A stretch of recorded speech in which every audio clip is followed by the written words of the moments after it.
Every time you get heartburn, you take an antacid because you think you have too much stomach acid. What if I told you that 90% of people with acid reflux actually have too little acid? Today, we are exposing why those pills are destroying your digestion. This video is for educational purposes only. Heartburn symptoms can mimic a heart attack. If you have severe chest pain, shortness of breath, or arm-jaw pain, go to the emergency room immediately. Also, do not stop taking your prescribed PPI medications cold turkey, as this causes severe acid rebound. Work with your doctor to taper off slowly. You are not crazy. The burning is real. The fear is real. The frustration is real. When you have lived with reflux for months or years, it can feel like your body has turned against you. And when a pill gives temporary relief, it is easy to assume the story is simple. My stomach must be making too much acid. But the more accurate picture is usually not that simple. In modern gastroenterology, GERD is understood as reflux of stomach contents into the esophagus, often because the anti-reflux barrier is not functioning properly. Heartburn is a symptom of that reflux, and chest pain can overlap with more serious causes, which is why red flag symptoms must never be ignored. So let us challenge the old story. The real issue is often not just too much acid. It is the physics of a system that is failing to stay closed at the right time. The lower esophageal sphincter, along with the crural diaphragm, forms the anti-reflux barrier. And when that barrier underperforms, gastric contents can move upward and trigger symptoms. That is why people can feel burning even when the problem is less about acid volume and more about reflux mechanics. And here is where the story gets even more important. The medication itself changes the chemistry. Omeprazole and other PPIs reduce gastric acid secretion by blocking the stomach's proton pumps. That can ease symptoms, but it also changes digestion in a major way. Omeprazole's FDA label states that it suppresses acid secretion strongly and that acid production returns gradually after stopping. The FDA has also documented rebound acid hypersecretion after PPI withdrawal, which is why stopping suddenly can make symptoms flare. That is the part most people are never told. When digestion is artificially shut down for long periods, the body can adapt in ways that make eating feel worse, not better. Acid reduction can interfere with the absorption of nutrients whose bioavailability depends on gastric acidity, and NIH resources note that low stomach acid can reduce vitamin B12 absorption from food. NIH also notes that PPIs can contribute to low magnesium levels. So before anyone panics, let me be clear. The point is not to frighten you. The point is to help you stop blaming yourself for a problem that is often more mechanical and chemical than you were ever told. In the next chapter, we are going to open up the valve story and show why reflux is often a barrier problem first and an acid problem second. Now we get to the part almost nobody explains clearly. Reflux is not just a chemistry problem, it is a barrier problem. The lower esophageal sphincter, together with the diaphragm, acts like a one-way anti-reflux gate. Under normal conditions, it relaxes to let food into the stomach and then stays closed, so stomach contents do not come back up. When that gate becomes weak or relaxes when it should not, reflux happens. That is the core mechanism recognized in major GI references. And that is why heartburn can feel so confusing. The burning is not proof that your stomach is making too much acid. It is proof that stomach contents are getting where they do not belong. GERD develops when reflux keeps happening because the LES is weak or relaxes inappropriately. And symptoms can worsen when a hiatal hernia changes the pressure geometry around that junction. Think of the LES like a precision door, not a chemistry gauge. The real question is not, how much acid do you have? The real question is the door holding shut against pressure? Stomach pressure, body position, and barrier weakness all matter. When that seal fails, even normal stomach contents can reflux upward and trigger burning. This is where people get trapped by the wrong story. They assume the solution must be less acid, so they keep suppressing acid and wondering why the problem keeps coming back. But acid suppression does not repair the valve itself. It changes the fluid that comes up, which may reduce burning, yet it does not fix the underlying barrier dysfunction that allowed reflux in the first place. And that is the shift.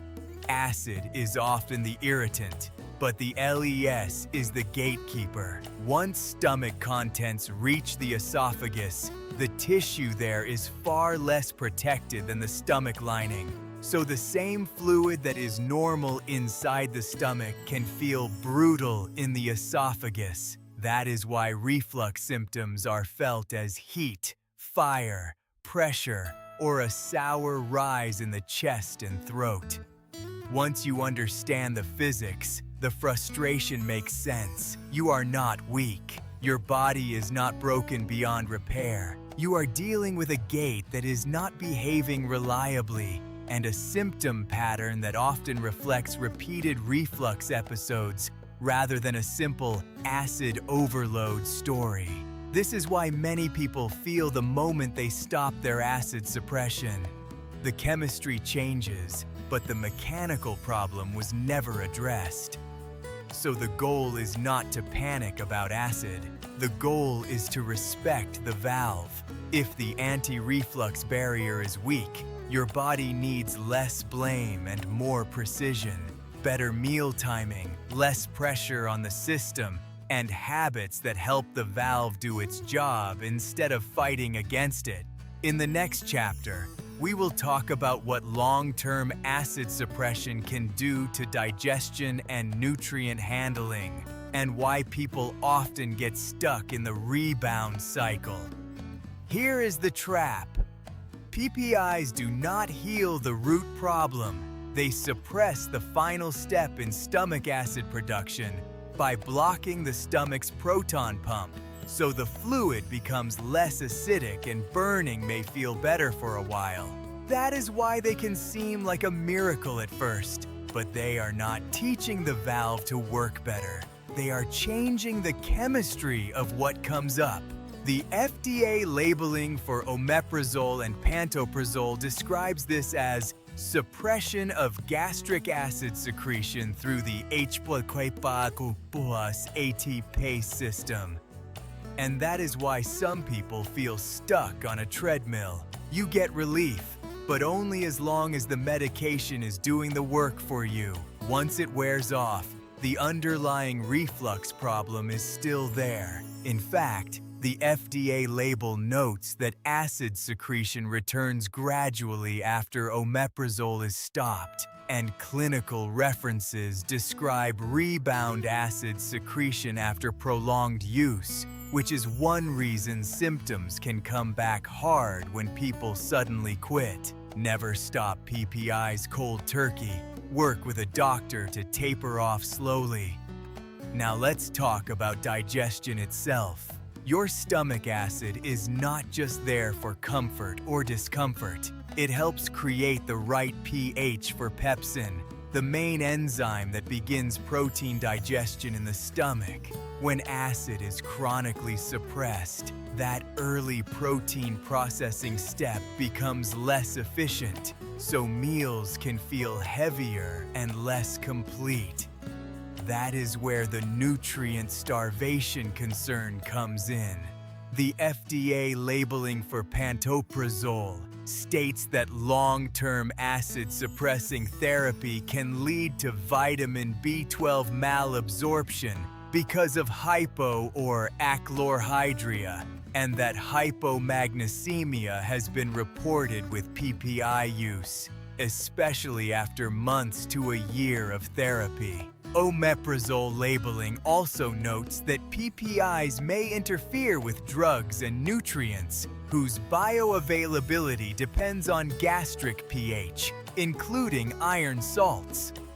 This does not mean every single person on a PPI will become deficient, but it does mean the system is no longer operating in its normal chemical range. And that matters when the same medication is used for years. A major clinical reference notes that low gastric acidity can disrupt B12 release from food proteins, and that prolonged PPI use has been associated with iron deficiency in some cases. It also notes that reduced acidity may permit more bacterial growth in the upper digestive tract, which is one reason some people notice bloating or gas. So when people tell you, just stay on it forever, they are skipping the part where you ask a smarter question. What is the cost of shutting down a system that was designed to acidify, activate enzymes, and defend the gut? The goal is not panic.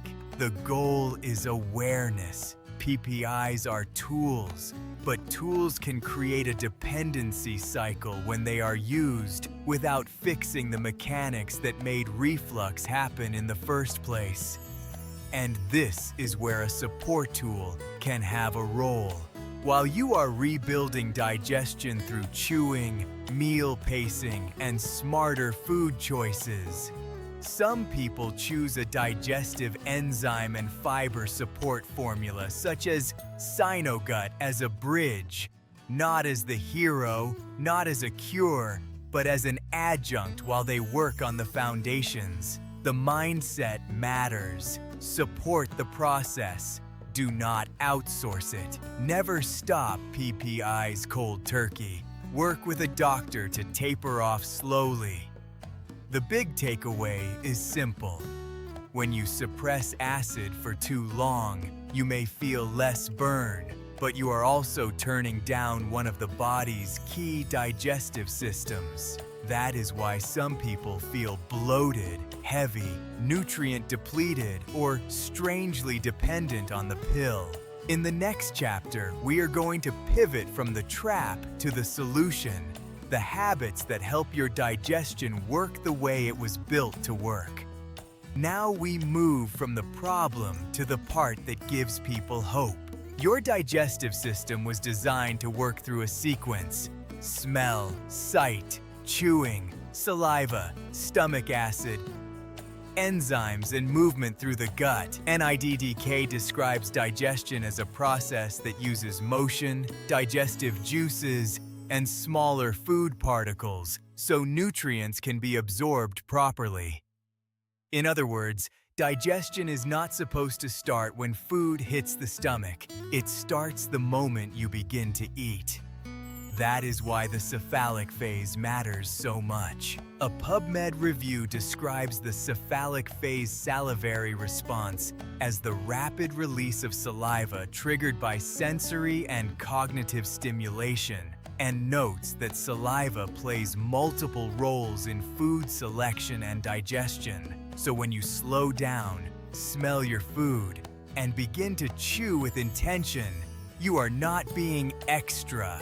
You are turning on the first biological signal of digestion. Here is the practical move. Start testing how you chew. NIDDK advises people with digestive problems to eat slowly, sit down while eating when possible, and eat smaller, more frequent meals rather than larger meals. For gastroparesis, NIDDK also recommends chewing food thoroughly and avoiding carbonated drinks. So one simple experiment is to chew each bite much more deliberately. Use 30 chews as a starting target and notice whether your chest pressure, bloating, or post-meal burning changes. And do not underestimate food volume. The ACG-GERD guideline presentation recommends avoiding meals within 2-3 hours of bedtime, elevating the head of the bed for nighttime symptoms, and using trigger food avoidance only as a symptom control strategy. NIDDK similarly notes that lifestyle changes and changing eating habits may reduce GERD symptoms. That means the next experiment is not just what you eat, but how much, how fast, and how late. I also want you to try a food diary. NIDDK says a diary can help identify whether specific foods or drinks are contributing to gas symptoms.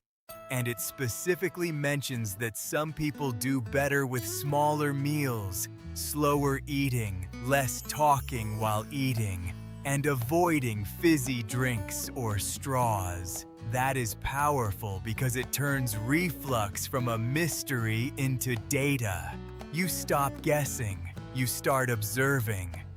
Now let us talk about the body during this transition. If you have been suppressing acid for a long time, your system may need time and support while you rebuild better habits.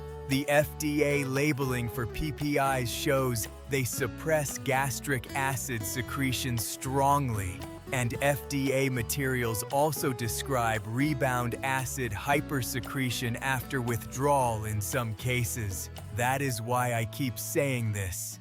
Never stop PPIs cold turkey. Work with a doctor to taper off slowly. While you are retraining your eating habits, some people like to use a digestive enzyme and fiber support formula such as Sinogut as an adjunct. I want to be very clear. This is not the hero, not the cure, and not a replacement for fixing eating behavior or getting medical guidance. It is simply a support layer some people choose while they work on the foundations. Chewing better, eating earlier, reducing pressure on the valve, and calming the digestive process. The deeper point is this. Your gut responds to repetition. When you consistently chew more, eat more slowly, avoid overfilling the stomach, and pay attention to trigger patterns, you begin teaching the whole digestive sequence to work with you instead of against you. That is how you move from symptom suppression to biological retraining. So the solution is not to fear food or to live on antacids forever. The solution is to respect digestion as a coordinated system. The senses start it, chewing helps it, timing matters, and the stomach must do its job. Stop neutralizing your body's natural process and start supporting it. Never stop PPIs cold turkey. Work with a doctor to taper off slowly. Here is the final truth I want you to hold on to. GERD is not just a too much acid story. NIDDK describes reflux as stomach contents coming back up into the esophagus, with GERD developing when the lower esophageal sphincter becomes weak or relaxes when it should not. That means the real battle is often about barrier function, eating behavior, and pressure management, not simply silencing acid forever. So stop thinking of digestion as something to overpower. Respect it, support it. NIDDK notes that GERD symptoms may improve with lifestyle changes such as weight loss when appropriate, eating meals at least 2 to 3 hours before lying down, and avoiding foods and drinks that worsen symptoms. In other words, the path forward is not fear, it is strategy. Keep experimenting with the fundamentals. Chew more carefully, slow your pace, watch meal timing, and write down what happens after different foods. That is how you turn symptoms into data instead of drama. And if you are using a digestive support blueprint while you rebuild those habits, let it stay in its proper place. A support layer, not the solution itself. I also want to leave you with one last safety reminder. The American Heart Association says heart attack warning signs can include chest discomfort, shortness of breath, and pain or discomfort in the arms, neck, jaw, back, or stomach. If chest pain feels severe, unusual, or comes with those symptoms, get urgent emergency care right away. And one more reminder, because this matters. FDA labeling and FDA safety reviews note that PPIs suppress gastric acid secretion and that rebound acid hypersecretion has been reported after stopping prolonged treatment. So do not stop prescribed PPIs cold turkey. Work with your doctor to taper slowly and safely. So take this with you. Stop blaming your stomach for being too acidic. Start supporting the mechanics of digestion and give your body the conditions it was built to use. Chew your food, slow down, pay attention, and rebuild from the basics. This video is for education only and is not a diagnosis or treatment plan. Heartburn and chest pain can overlap with serious conditions, including heart attack, so seek emergency help for severe chest pain, shortness of breath, or pain spreading to the arm, neck, or jaw. And do not stop any prescribed PPI medications suddenly. Taper only with your clinician's guidance.